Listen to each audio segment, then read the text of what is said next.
Zolim ada 3. Yang pertama, zolim kepada Allah.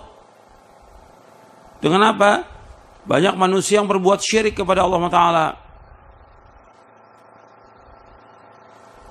Menyekutukan Allah, menduakan Allah. Dia beribadah kepada Allah, tapi juga beribadah kepada yang lainnya.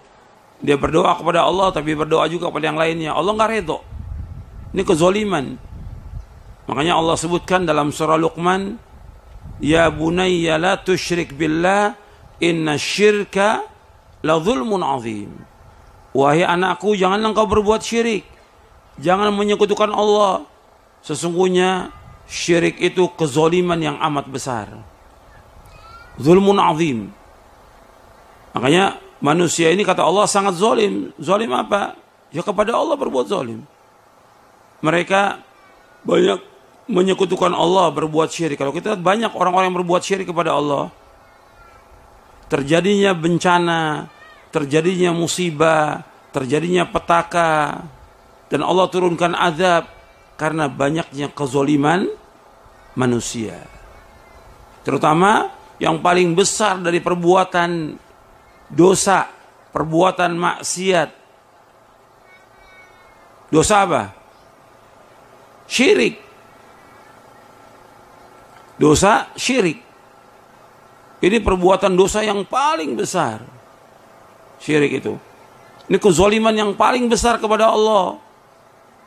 Karena Allah menciptakan seluruh makhluk ini agar makhluk ini beribadah kepada Allah saja.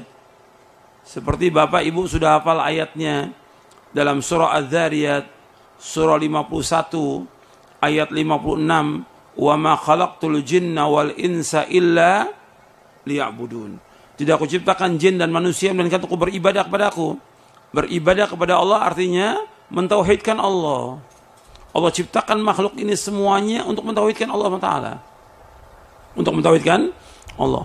Makanya kita harus bagaimana kita mengikhlaskan ibadah kepada Allah. Ketika ada orang yang dia menyekutukan Allah, Allah nggak redho. Orang datang ke kubur-kubur keramat, minta ke sana, ini syirik. Orang pasang sesaji untuk dewa laut, ini syirik. Allah nggak redho.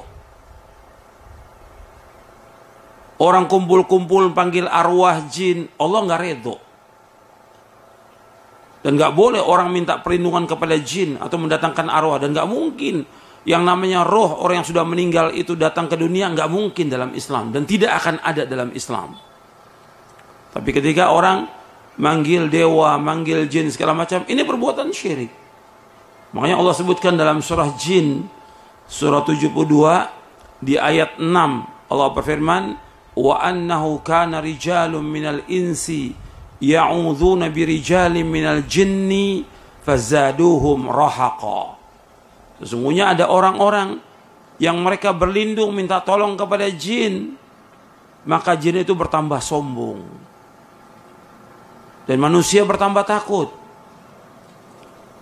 Perbuatan minta tolong kepada jin dalam hukum Islam, hukumnya syirik.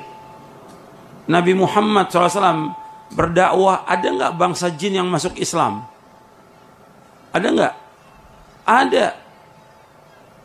Allah sebutkan di akhir surah Al-Ahqaf dan juga di surah Jin bahwa bangsa jin masuk Islam. Tapi Nabi nggak pernah SAW minta tolong kepada jin atau manggil jin, nggak pernah. Di zaman Nabi terjadi nggak peperangan? Terjadi banyak peperangan. Nggak pernah Nabi minta tolong kepada jin, nggak pernah minta bantuan jin, nggak pernah bagaimana mendatangkan jin, nggak ada. Yang Nabi minta tolong kepada siapa? Kepada Allah. Iyyaka na'budu wa iyyaka nasta'in. Hanya kepada Engkau ya Allah kami beribadah, hanya kepada Engkau ya Allah kami mohon pertolongan.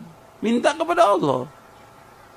Ini ayat minimal 17 kali kita ulang-ulang. Iyyaka na'budu wa iyyaka nasta'in. Hanya kepada Engkau saja ya Allah kami beribadah, hanya kepada Engkau saja ya Allah kami mohon pertolongan.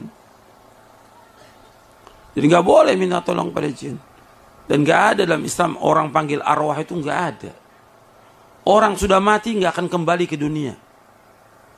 Allah mengatakan mi waraihim barzakhun ila yaumi yub'atsun. Di belakang mereka ada barzah sampai hari dibangkitkan. Nggak ada orang kembali ke dunia, nggak ada. Ini perbuatan syirik. Pasang sesaji, mendatangkan arwah dan segala macam. Ini perbuatan syirik. Allah nggak redho. Sama seperti orang datang ke kubur-kubur minta.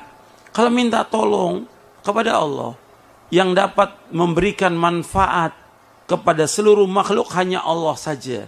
Yang dapat menolak bahaya hanya Allah saja. Itu harus yakin kita. Dalam kita beragama ini, yang dapat memberikan manfaat itu hanya Allah. Yang dapat menolak bahaya hanya Allah. Manusia nggak bisa apa-apa. Hatta Nabi Muhammad SAW nggak bisa nolak bahaya Nabi. Waktu perang Uhud, Nabi dan sahabat kalah apa menang? Kalah waktu perang Uhud. Kalah. Banyak sahabat yang meninggal dunia. Sampai ada 70 sahabat yang mati syahid. Tokohnya Hamzah bin Abdul Muttalib Sayyidus Syuhada. Kemudian Mus'ab bin Umair dan yang lainnya. Radhiyallahu ajma'in. Nabi sendiri SAW luka parah. Ininya luka. Kepalanya luka parah Nabi SAW. Giginya ada berapa yang gugur. Yang tanggal giginya Nabi SAW. Menunjukkan bahwa Nabi Muhammad SAW tidak bisa menolak bahaya. Antum baca itu. Di Sahih Bukhari dan yang lainnya. Di kitab-kitab sirah. Bahwa Nabi ketika terjadi perang Uhud. Kalah. Sampai luka parah Nabi SAW. Luka parah. Untuk menunjukkan bahwa Nabi SAW tidak bisa menolak. Tidak bisa menolak apa? Bahaya. Yang bisa menolak bahaya siapa? Hanya satu Allah aja. Nabi Muhammad yang paling mulia. Sallallahu alaihi wasallam dari seluruh Nabi. Bahkan paling mulia dari seluruh makhluk yang Allah ciptakan. Yang paling mulia adalah Nabi Muhammad Sallallahu alaihi wasallam. Dan juga menunjukkan bahwa Nabi Muhammad gak punya ilmu kebal. Gak ada ilmu kebal dalam Islam. Gak ada. Nabi Muhammad luka parah. Gak ada ilmu kebal. Jadi ilmu itu semuanya ilmu apa? Ilmu syirik itu semuanya. Bukan dari Islam. Islam gak pernah mengajarkan demikian. Jadi orang ketika dia mengalami kesulitan, kesusahan, penyakit, bahaya, dia hanya minta kepada Allah. Minta tolongnya hanya kepada siapa? Kepada Allah. Minta petunjuk, minta rezeki, minta kemudahan kepada Allah.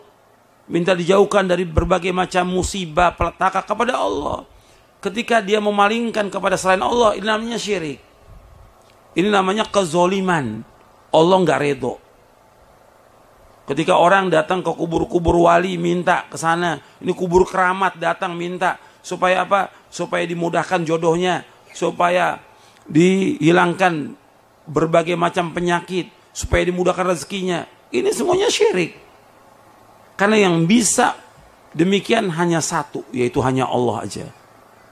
Allah yang menciptakan semua alam semesta ini. Allah. Allah yang menciptakan seluruh makhluk ini. Allah yang mendatangkan manfaat kepada seluruh makhluk. Allah juga yang mendatangkan bencana dan bahaya. Hanya Allah. Untuk menghilangkan itu ya kembali kepada Allah. Makanya ketika orang itu berbuat syirik, Allah nggak redho. Makanya ini kezaliman yang besar.